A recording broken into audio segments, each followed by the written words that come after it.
आप लोग का स्वागत हमारे यूट्यूब चैनल पर। मैं इतना मेहनत करके वीडियो बनाती हूँ, आप लोग वीडियो देखते नहीं है, क्या खराबी है वीडियो में।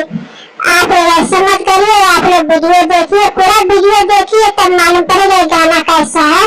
आप लोग सपोर्ट करिए, आगे उनको बढ़ाइए।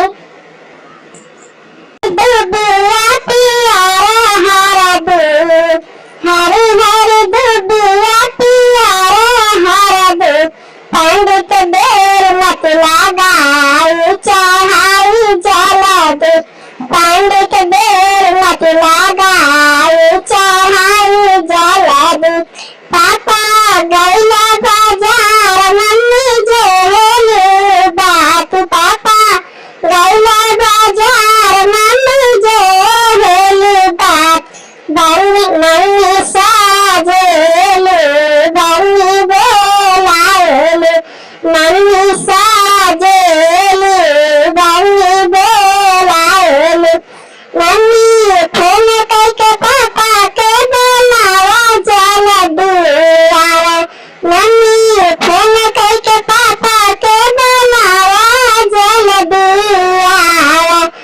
पापा हरा दूध चढ़ाया देर मत लगाया, पापा हरा दूध चढ़ाया पाप देर मत लगाया। हरी हरी दुबिया पियारा हरा दूध, हरी हरी दुबिया पियारा हरा दूध, बाबा हरा दूध चढ़ाया देर मत लगाया, पंडित हरा दूध चढ़ाया जल्दी देर मत लगाया। चाचा गैला बाजार चाची बात जे हेलो, चाचा गैला बाजार चाची बात जे हेलो, मम्मी चाची करेलो सिंगार बल्ली बोलाएलो, चाची करेलो सिंगार बल्ली बोलाएलो। चाची चाचा के बोलावा फोन करके जल दे, चाची चाचा के बोलावा फोन करके जल दे, हर दे जल दे लगा देर मत लगाया, हर दे जल दे लगा देर मत लगाया।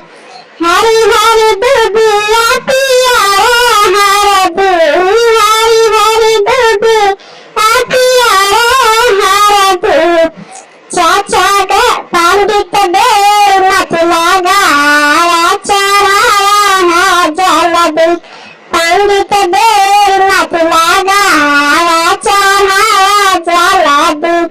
भैया गैला बाजार भाभी बात जेलू, भैया गैला बाजार भाभी बात जेलू, भाभी करेलू सिंगार बल्ली बोलाएलू, भाभी करेलू सिंगार बल्ली बोलाएलू। भाभी भैया के बोलावा फोन करके, भाभी भैया के बोलावा फोन करके,